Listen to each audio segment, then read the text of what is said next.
Alrighty, so we've got a good one here. Adrian Yanez versus Gustavo Lopez. So Yanez will be coming in with a 2-inch height, 2-inch reach, or 3.5-inch reach advantage. But yeah, let's break down the striking of these two. Alright, so Yanez, he comes in with that boxing foundation. I wouldn't be surprised if he got his inspiration from Masvidal, because yeah, very similar styles. Felder said it best, like he's very similar to Jorge Masvidal, sorry.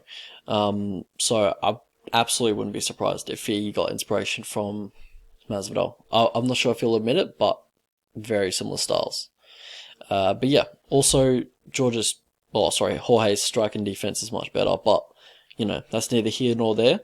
For Gustavo Lopez, he is kind of one and done for the most part, just fires off singular strikes and then that's about it.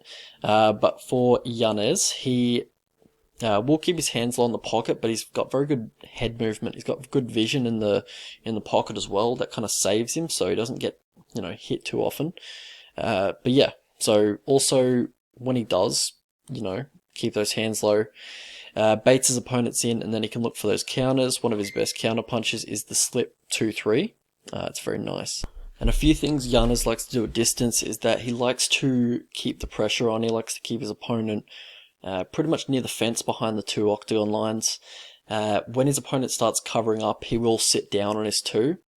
Also, if his opponent tries to burst in with a bit of offense to try and relieve the pressure a little bit, he will throw a nice counter 2 as they're closing the distance. So yeah, he's very good boxing.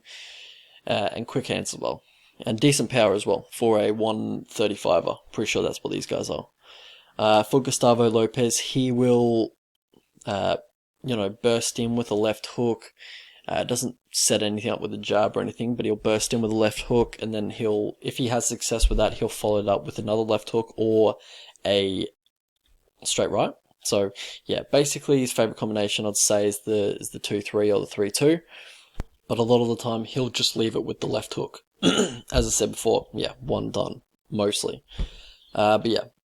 Alright, so in the grappling department, Gustavo Lopez, he has a pretty nice double leg, especially on the fence, has a lot of success with that in his fights. Yanez has good takedown defense. He'll get under hooks, look to turn the opponent around, land some clinch offense, and then disengage, get it back to the feet, get back to the rhythm that he wants. But yeah, if you get Gustavo Lopez on you, he's gonna throw some aggressive ground and pound. Also, if you try and if you try and get up and your posture's broken, he'll look to land a guillotine or cinch in a guillotine. But yeah, I thought his takedown, I thought his double leg was pretty decent. And I think he could catch a lot of opponents, off guard with that, especially the blast double over a leg kick. But yeah, for Yanez, pretty much as soon as he gets taken down, he looks to explode back to his feet. But yeah, he definitely doesn't want to be on bottom of Lopez. And how these guys win their fights, so Lopez, he's got a bit of power behind his punches, and also, that double leg is pretty nice. For Yanez, he's got nice hands, he's always throwing combinations, he's mixing it up. He has good pacing and good cardio. I think he had a few 5-round fights in the LFA, and I was really impressed with his cardio and his pacing.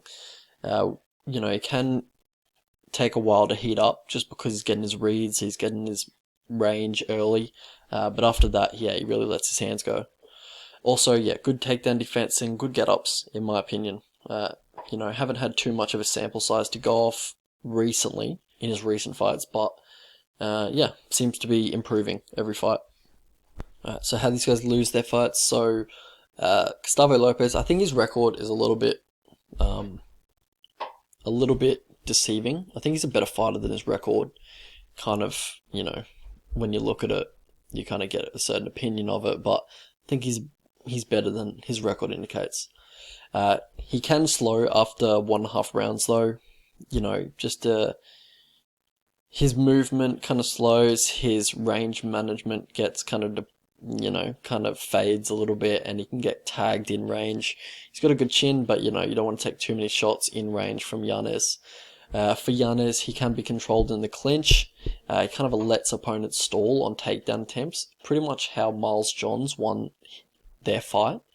But yeah, so, something Lopez will definitely have had a look at, and seen that Yanez has got good takedown defense on the fence, but he can be just a little too passive in that position.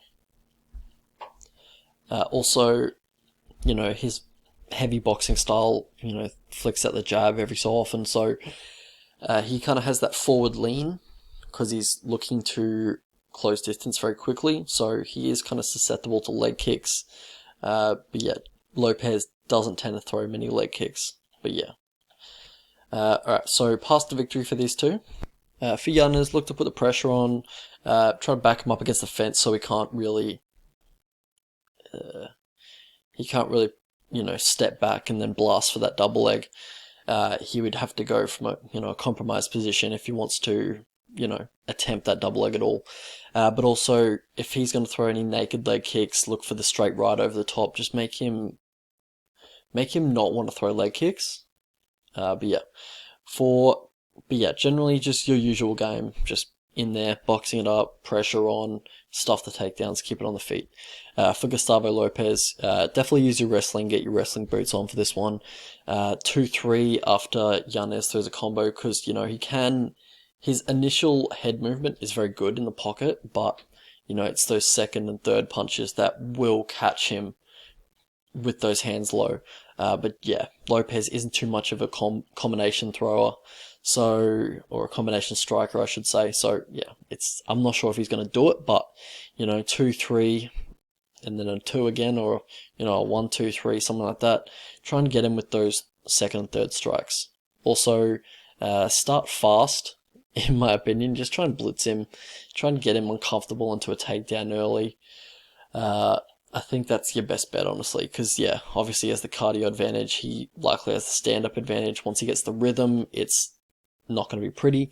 So, yeah, look to blast him early, get him on his back, see if you can control him on the mat. But, yeah, that's what I'd recommend. So, how I see this fight going, I think Yanez will just kind of wear out Lopez eventually and just probably finish him late. I think Lopez will come out very strong in the first round. I think most of his wrestling attempts will be stuffed, and, Yanez will be landing on the feet anyway. I think Yanez will still win the first round, but it will definitely be the most competitive round. And then after that, Yanez will just be moving around, putting the pressure on Lopez. Lopez will be taking the back foot, kind of getting teed off on later. I think, yeah, he gets him out of there fairly late second, or somewhere in the third round. Lopez is dangerous. He's got one punch knockout power. He's got, a lot of submissions on his record as well. But yeah, it's just nothing Yanez hasn't dealt with before. And yeah, I just think he's going to wear him out, and just definitely get him out of there before the final belt. So what I'm looking at is, we'll get to the betting lines. I'll show you the betting lines. Alright, so the prediction is, whoops, I'm on the wrong one. Alright, so the prediction is, Yanez by TKO late, probably third round, and yeah, let's look at the betting line. So the only line out right now is the BetDSI one, which I don't have access to, but, yeah, so what I'm kind of looking for is Yanez inside the distance. I don't really love the money line. Don't like, he's new to the UFC, so I don't have too much tape, like relevant tape on him. So I just want to see if I can get a better read on Yanez just before I bet him at such a juiced price, especially versus like a dangerous guy like Gustavo Lopez. But he definitely wins. I think he wins 75% of the time. But I just don't want to bet him at that price, even though, objectively it's value probably. But I just want to see a little bit more. I'm waiting for the inside the distance line to come out. I just want to see what kind of price we get with that. If it's like $2.80 to $3, yeah, I'll put a bid on that. If it's like above $3, I might chuck 1 or 2 units on it. I'm pretty confident. Well, maybe not 1 or 2 units. I'm not a big prop better, but I'd probably chuck a unit on it at least. That's big for me in props. But yeah, I think I'm pretty confident he gets him out of there.